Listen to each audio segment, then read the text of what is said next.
Mr. Patel, are you part of an organization that uses market power for censorship? No, sir. And how much advertising capital do you deploy annually? How much marketing investment do we spend? Yeah. 850 million a year. And you spend, you said less than 1% of that in the news area, right? Yes, sir. And that's because really your brands don't want to be involved in these caustic news disputes or political disputes. They want to be apolitical in the presentation of their brand. Am I understanding that testimony correctly? So we serve 90% of American households with our portfolio. It's a fascinating answer, just not to my question.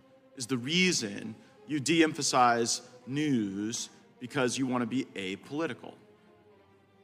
We target our investment to address the consumers that buy our brands. Okay, are you doing so for political reasons or apolitical reasons? We don't do it for any political reason. Okay, so then why are the vice presidents of your company trying to shape the way Facebook limits view of a Trump advertisement? So I'm not sure what the intention of that communication was, but that's I do. It was to get the Trump ad taken down. It's pretty clear. You had two vice presidents, Rob Master and Luis DeComo, who were pressuring Facebook to utilize Facebook's policies to take down a Trump ad. So it's just hard to believe that your goal is to avoid politics when not some intern at your company, but the vice presidents at Unilever are writing Facebook saying, we want you to take this Trump ad down and apply these policies to do it. So I'm not sure what the intention of communication was, but okay, I'll tell you what, I'll read you the communication. It's 2 words. It's your vice president to GARM when they were trying to get the Facebook ad taken out. It said, honestly reprehensible. So you're using this $800 million plus power that you have over the marketplace. Facebook is craving your advertising dollars. And you have 2 vice presidents hammering Facebook to take down a Trump ad about whether or not Joe Biden should have his ear inspected for an earpiece. That was what the ad was about, that you all found so reprehensible. So respectfully, I'm not sure that word was done by a Unilever person.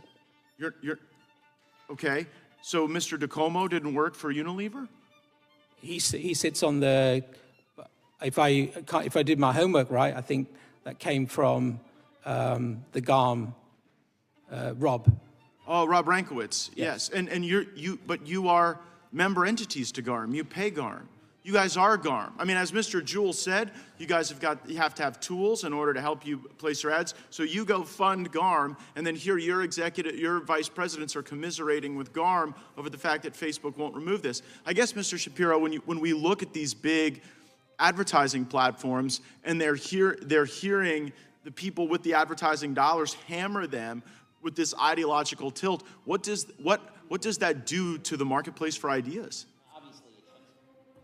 Obviously, it shuts down the marketplace of ideas, which is largely the intent. And one of the things that I've heard from some of the Democratic members of the committee today is an extraordinary amount of projection. Projection wherein they suggest that Republican members of the committee are trying to shut down free speech by trying to get answers to questions about the kind of political pressures that are being put on social media companies, for example. But it's been Democrats who, for years, have been spending their time trying to pressure social media companies into doing their bidding by limiting the types of information that are available to the public and how that information is actually distributed. One of the things that's worth noting here is that it's not just a matter of advertising dollars flowing. The way that it works on social media is that if you are demonetized, then the reach of your actual content is also limited by the same social media companies. Do you think the frequency of those demonetization rises when you have vice presidents of companies at Unilever trying to hammer entities like Facebook into taking down Trump ads? Absolutely. Absolutely. There's no question that when you have internal pressures put on social media companies to take down right-wing material, that has an impact on the reach of right-wing messaging. There's just no question. And I guess I don't mind when Democrats say they don't like conservative speech, or we get to say we don't like some of their speech. That's how this works. But it's when the business community colludes and utilizes market power to shape the way social media companies or websites disseminate information, that the public doesn't even get to see that debate and engage it. And I think the fact that it's clandestine is actually even more corrosive to the values that undergird. That's absolutely true. The complete lack of transparency with which GARM treats both the member companies as well as the consuming public is one of the major problems. If they simply wish to levy a boycott against a right-wing source, they should simply say that's what they're doing. Hiding behind fake standards in order to project objectivity is a major problem in transparency for the market.